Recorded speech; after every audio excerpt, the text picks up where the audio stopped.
Selamat pagi, Jess. Ini komen ini tak replay ya. Kamu baca nih, ya dari Pak Didi Bejo.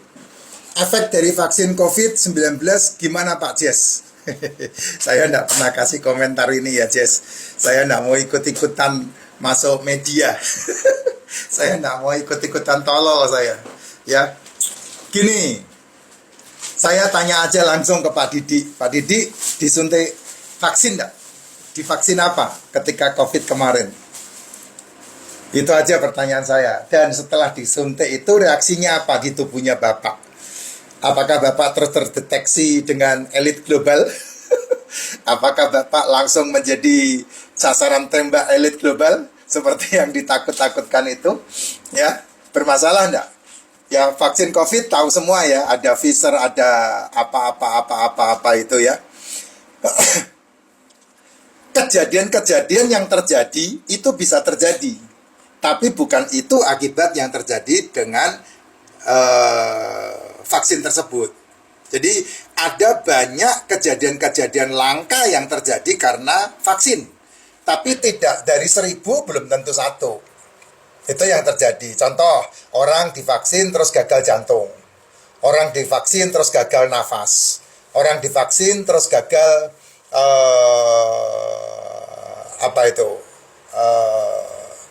metabolik, terus tahu-tahu seluruh badannya jadi merah-merah biduran dan gatal-gatal begitu.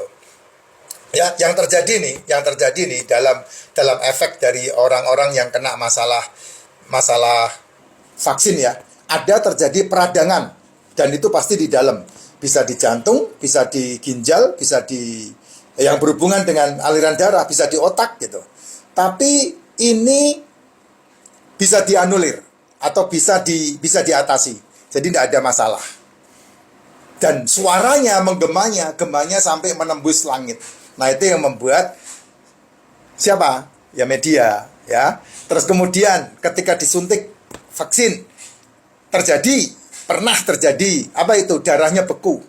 Karena ini langka, jadi tidak semua orang itu 1 juta satu itu ketika kena vaksin langsung darahnya beku, bisa terjadi sehingga langsung mengalami gagal jantung. Ini kasusnya per sekian juta orang ini, jadi jangan disamakan. Nah, buktinya Bapak kena vaksin juga nggak ada masalah kan. Saya waktu itu divaksin ya, waktu kemarin COVID saya divaksin. Vaksin saya menggunakan Pfizer, apa namanya, satu lagi apa ya itu ya, saya lupa itu, ada Pfizer, terus satu lagi, karena 2 kali saya divaksin itu AstraZeneca kalau saya tidak salah ya, AstraZeneca itu yang kedua. Nah, kemudian ada juga yang terjadi ketika orang divaksin, terjadi apa? Terjadi alergi berat, dan itu kasusnya per juta orang, bukan per satu orang satu, enggak. Dan rata-rata yang namanya akibat dari COVID ini bisa diatasi, enggak ada masalah gitu. Jadi yang membesar-besarkan siapa? Yang membesar-besarkan ya itu tahu sendirilah ya, media. Viral itu yang membesar-besarkan. Zaman dulu apakah yang namanya COVID ini baru apa ya sebutnya, apa ya itu ya, apa bro namanya bro, COVID itu disebutnya apa itu? Penyakit yang dialami seluruh dunia itu namanya apa itu? Aduh, bahasanya ada kan. Dulu tahun-tahun yang puluhan ratusan tahun yang lalu kan terjadi juga ya, bahkan di zaman Alkitab pun terjadi penyakit sampar itu. Seluruh negeri kena penyakit sampar, pernah terjadi. Jadi nggak usah pusing Jess, karena itu berhubungan dengan peningkatan teknologi, peningkatan pengetahuan, peningkatan segala sesuatu yang berhubungan dengan kehidupan manusia untuk memiliki kesinambungan. Jadi nggak usah pusing lah. Jangan gampang terprovokasi dengan media. Ya, kamu terlalu mudah terprovokasi dengan media gitu. Karena beberapa hal terjadi, orang yang kena disuntik vaksin itu yang bermasalah, memang ada beberapa yang bermasalah dengan jantung, tapi tidak semuanya. Itu per sekian juta orang. Jadi jangan mau terprovokasi lah ya. Terus kemudian kalau kamu mendengarkan media itu kan semua diurut-urutkan dengan elit global.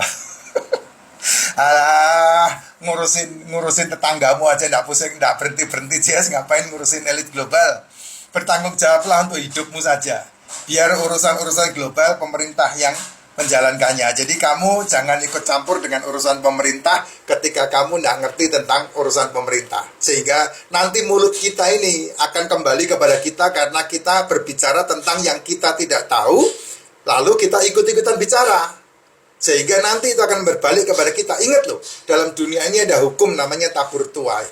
Hukum menabur dan hukum menuai. Orang yang menabur, orang itulah yang menuai. Orang yang tidak menabur dan orang itu menuai disebutnya maling. Nah, kamu tidak ada di dalam lingkup pemerintahan, makanya koar-koarmu tidak karuan semua.